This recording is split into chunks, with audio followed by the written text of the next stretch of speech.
next 2 decades. No bill is perfect, but this bill is an enormous improvement over the status quo and deserves our support. Gentleman's time's expired. Yield back. The Speaker would remind the speakers to heed their time. I'm going to yield to, Purposes of the unanimous consent request. without objection, Gentleman from D.C. For the taxpaying residents of the District of Columbia, I rise in strong support of the health care reform bill before us today. Here, come this way. objection, the gentleman will be charged I time. ask unanimous consent request. Purpose of the unanimous. Mr. Speaker, I ask unanimous consent to revise and extend my remarks in favor of the bill. Without objection. Come this way. So, I yield for the purpose of the unanimous consent request. Mr. Speaker, I request unanimous consent to revise and extend my comments in support of this historic health care reform legislation. I yield for the purpose of the unanimous consent request the gentleman from California. Gentleman will be recognized. Thank you, Mr. Speaker. I want to revise and extend in support of health care reform. Finally. You want to go? Gentleman from Wisconsin. At this time, I'd like to yield 2 minutes to the vice-ranking member of the Budget Committee, the gentleman from Texas, Mr. Henschling. Gentleman is recognized for 2 minutes. Mr. Speaker, the vote we take tonight very well may ultimately change the role of government in a society whose most cherished birthright is that of personal freedom.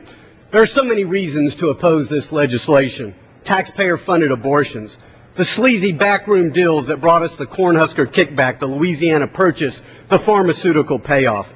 $500 billion in tax increases on an economy where millions have lost their jobs and can still find no gainful employment. As a member of the House Budget Committee, let me give you one more. We can't afford it.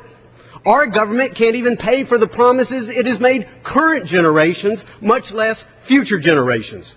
After giving us the largest deficits in American history, after proposing to triple the national debt in the next 10 years, Democrats today want to add $2.6 trillion of new spending to the federal budget, costing every household $22,000. That's more money to borrow from the Chinese, more bills to send to our children and grandchildren. Mr. Speaker, you cannot improve the health care of a nation by bankrupting its children. Now, I've seen the Democrats' Congressional Budget Office letter about cost. Garbage in, garbage out. When you put facts in, you get facts out. My Congressional Budget Office letter says the program will add to the deficit. But even more than cost, this is really a debate about who will control the health care resources of this nation and who will control the health care decisions of our families.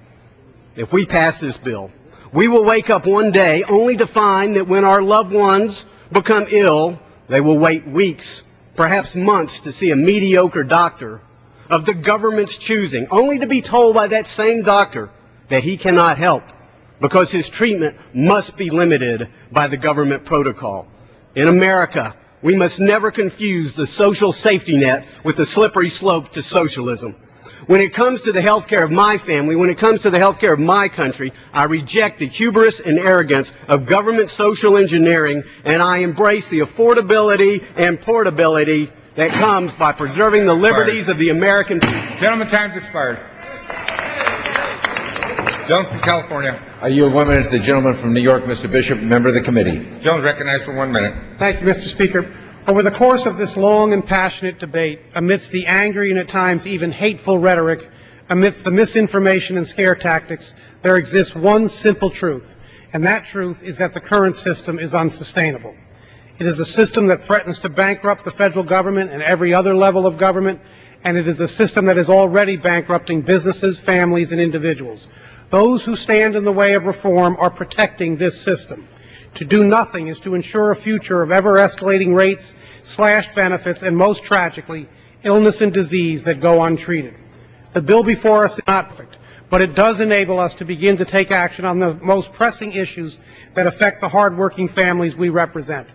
In my district alone, 24,000 uninsured individuals will get coverage, 97,000 families will receive tax credits to defray the cost of coverage, 20,000 businesses will receive tax credits to provide their employees with coverage, and 49,000 young adults will be able to remain on their parents' policies. On behalf of these people and the millions like them, let's pass this bill tonight. Gentleman's time's expired. Gentleman from Wisconsin. Gentleman from California. I yield 1 minute to the gentlewoman from Wisconsin, Ms. Moore. Gentlelady's